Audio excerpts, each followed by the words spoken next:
Everyone, good morning. তো আবারও একটা ফুল ব্লগ নিয়ে চলে আসলাম। তো আজকে তোমাদের সাথে যে ব্লগটা নিয়ে শেয়ার করতে এসেছি সেটা হচ্ছে বেশ কয়েকদিন আগে আমি মা বাবা একটু ব্যাঙ্গালোর এসেছিলাম। তো বিশেষ একটা কাজে। তো এয়ারপোর্ট চেকিং, কী প্রসিডিউর আছে, প্লেনের সব কিছু উঠে কী সেই সব কিছু বিস্তারিত নিয়ে তোমাদের সাথে এই ভিডিওটাতে একটু শেয়ার করতে আসলাম, যাতে তোমাদের একটু সুবিধা হয়। তোমরা যারা এখনও যাওনি বা যাবে, সুবিধা হয় আর কি। আশা করি তোমাদের ভালো লাগবে। তো আমাদের ফ্লাইট ছিল 1:55-তে আকাশা এয়ারে। তো আমরা 10টার মধ্যে বেরিয়ে পড়েছিলাম। আমাদের বাড়ি থেকে নেতাজি সুভাষচন্দ্র এয়ারপোর্ট যেতে প্রায় 40-50 মিনিট মতো লাগে। অবশ্য রাস্তার ওপরে ডিপেন্ড করে কীরকম কী ট্রাফিক।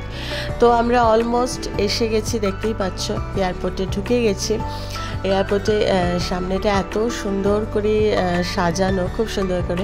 আমি অনেক ছোটোবেলায়, ওটা আমার মনেও নেই এরকম বয়সে আর কি, আমি একবার এয়ারপোর্টে এসেছিলাম। আমি ফ্লাইটে ট্রাভেল করেছিলাম, কিন্তু তারপরে সেটা আমার ঠিক মনেও নেই, এতটাই আমার ছোট ছিলাম আমি। তো তারপরে অনেক বছর পর এই ট্রাভেল করছি ফ্লাইটে। তো যাই হোক, চলো তোমাদের সাথে এবার বাকি পুরো যা যেভাবে হচ্ছে শেয়ার করব। তো একদম চলে এসেছিলাম। আমরা নেমেছিলাম টার্মিনাল 1-এ, আমাদের ফ্লাইট ছিল।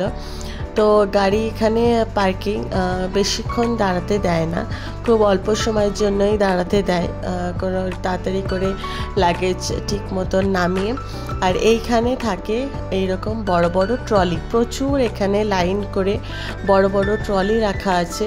তোমরা এখান থেকে তোমাদের লাগেজ অনুযায়ী ট্রলি নিয়ে নেবে। আমাদের লাগেজ ছিল একটু বেশি, তো আমাদের 2টো ট্রলি লেগেছিল।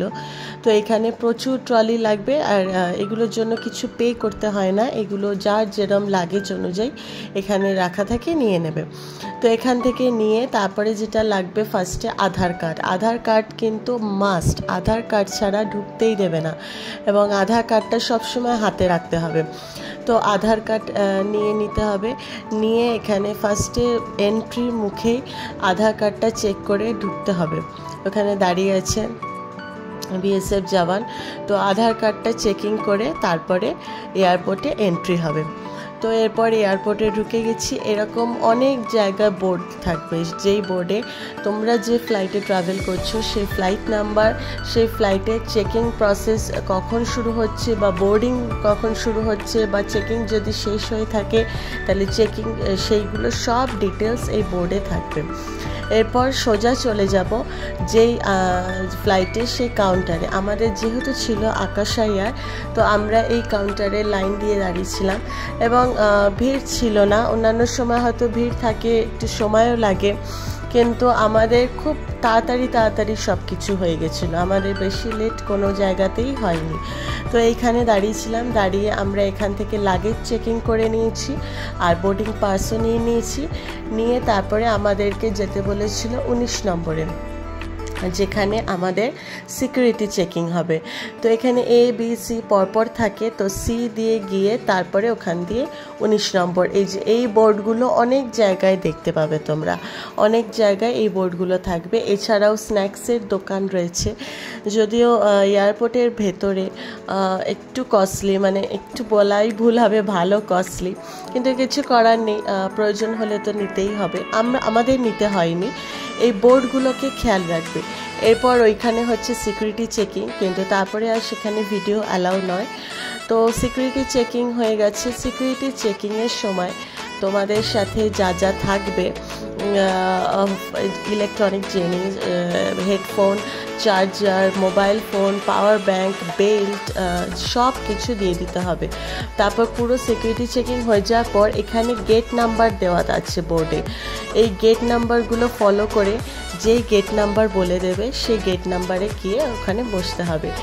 ভেতরে প্রচুর এমনি দোকান আছে, শপিং করার জন্য প্রচুর দোকান আছে, খাওয়ার দাওয়ার দোকান আছে, শপিং করার জন্য দোকান আছে, প্রচুর দোকান আছে।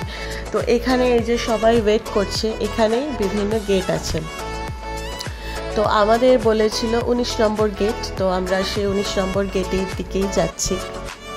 তো চলে এসেছি আমরা এখানে, এবার এখানে ওয়েট করতে হবে। তো আমাদের যেহেতু সব কিছু খুব তাড়াতাড়ি হয়ে গেছিলো, আমরা প্রথমে বাড়ি থেকে ভাবছিলাম যে কতক্ষণ সময় লাগবে, বা অনেকে থেকে শুনেছিলাম যে অনেকটা সময় লাগবে, বা সময় সত্যি লাগেও, সময় অনেকটাই লাগে।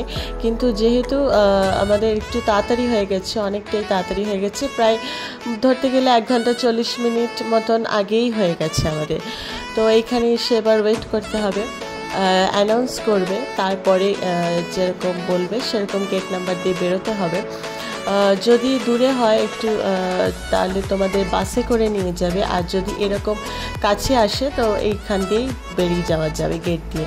তো আমাদের প্লেনও দিয়ে দিয়েছে আকাশা এয়ার, তো তাই জন্য দাঁড়িয়ে অপেক্ষা করছি। প্রায় 1 ঘন্টা আগে থেকে বোর্ডিং শুরু হয়, আর আধা ঘন্টা আগে বোর্ডিং শেষ হয়ে যায়। তো প্রায় হয়ে এসছে আমাদের টাইম, এরপরে যাব। এরপর ফ্লাইট নাম্বার দিয়ে অ্যানাউন্স করলেই তখন যেতে হবে। তো আমাদের ফ্লাইট নাম্বার দিয়ে অ্যানাউন্স করেছে 1 ঘন্টা আগে বোর্ডিং শুরু হয়ে যায়, আর আধা ঘন্টা আগে বোর্ডিং বন্ধ হয়ে যায়। তো এবার আমরা সেখানেই যাচ্ছি। তো প্রথমবার একটু কেমনই একটু লাগছিল, যদিও আমি বললাম যে আমি অনেক ছোটোবেলায় ট্রাভেল করেছিলাম, কিন্তু যতই হোক সেটা তো মনে নেই সেভাবে, ধরতে গেলে এটাই ফার্স্ট টাইম বলা যায়। আর ফ্লাইটে তোমরা যে কোনো রকম খাবার ক্যারি করতে পারো, অসুবিধা নেই, জলও ক্যারি করতে পারো, তাতে অসুবিধা নেই। আর এমনি তো জলও চাইলে প্রয়োজন পড়লে দেয়, মাঝে বারবারই দেয়। তো উঠে গেছি আমরা ফ্লাইটে, একদম আমাদের সিট ছিল 22 ABC। তো সুন্দর মতন বসে পড়েছি, সুন্দর মতন ফ্লাইট দিয়ে। এবার এরকম সামনেটা আমি সিটগুলো দেখাই একটু তোমাদেরকে, কীরকম কী সিট। তো এই হচ্ছে পুরোটা সামনের দিক থেকে একদম। আর ভেতরে কেবিনে লাগেজ রাখার জন্য ভালো রকমের স্পেস রয়েছে, খুব সুন্দর। তো এবার আমাদের প্লেন টেক অফ করবে, তার আগে একটু ব্যাকে করে নিচ্ছিল, তো নিয়ে তারপর আমাদের প্লেন এবার টেক অফ করলো। তো প্রথমবার যখন মানে টেক অফ করে তখন একটু কেমন একটা মাথাটা একটু হঠাৎ করে একটা ঝিমঝিম লাগে, তারপরে না, মানে ওটা ফ্র্যাকশন অফ সেকেন্ড, ওটা এমন কিছু না, অনেকের নাও হতে পারে, বাট আমার হয়েছিল, আবার অনেকের হতেও পারে। তো বাইরের এরম সুন্দর, মানে সুন্দরের থেকেও যদি কিছু থাকে সেটাই বললে ভালো হয় আর কি। এরম দৃশ্য দেখতে দেখতে মানে কি বলবো, এত সুন্দর লাগছিল দেখতে, মানে দারুণ। তো মাঝে আবার একটুখানি ওয়েদারটা খুবই খারাপ ছিল কিছুক্ষণ, তার মুখেও পড়তে হয়েছিল।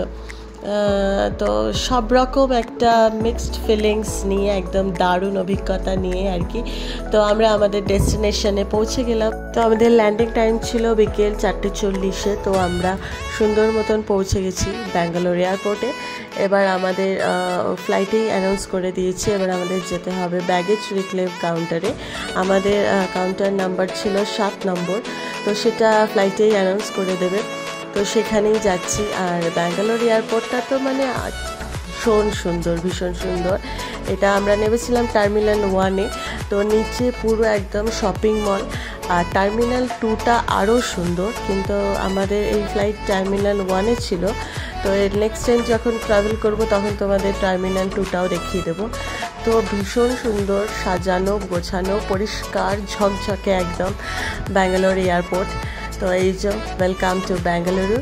তো এখন আমাদেরকে যেতে হবে 7 নম্বর কাউন্টারে। তো কোনো অসুবিধা নেই, এরকম জায়গায় জায়গায় বোর্ড আছে, সব কিছু ডিরেকশন করেই দেওয়া আছে, কোনো রকম কোনো অসুবিধাই হবে না। ওয়াশরুমেরও ডিরেকশন দেওয়া আছে, তো সব কিছু সুন্দর মতন করেই বলা আছে। তো আমরা চলে এসেছি আমাদের কাউন্টারে, এবার অপেক্ষা করতে হবে কখন আসবে আমার ব্যাগ। তো এবার দাঁড়িয়ে আছি, ঘুরেই যাচ্ছে।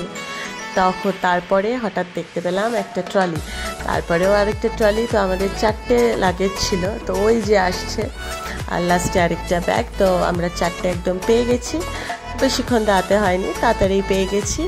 গিয়ে এবার আমরা বেরিয়ে যাব। তো আমরা যে গাড়িকে বলেছি সেই গাড়িকে ফোন করে দিয়েছিলাম, তিনিও আসছেন, বললেন 10 মিনিটের মধ্যে।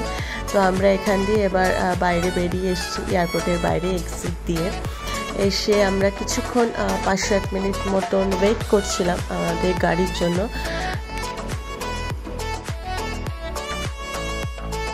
তো আর বেশিক্ষণ ওয়েট করতে হয়নি, ফাইনালি আমাদের গাড়ি চলে এসছে। লাগেজ নিয়ে সুন্দর মতো উঠে এবার আমরা যাচ্ছি আমাদের গন্তব্যস্থলে। তো আমি আমার ব্লগের দ্বারা তোমাদের যতটুকুনি পেরেছি ইনফরমেশন শেয়ার করে তোমাদেরকে হেল্প করার। তো আমার ভিডিও দ্বারা যদি তোমাদের কারোর হেল্প হয়ে থাকে তো অবশ্যই বলো, আর ভিডিওটা ভালো লাগলে লাইক কমেন্ট করে দিও। টাটা।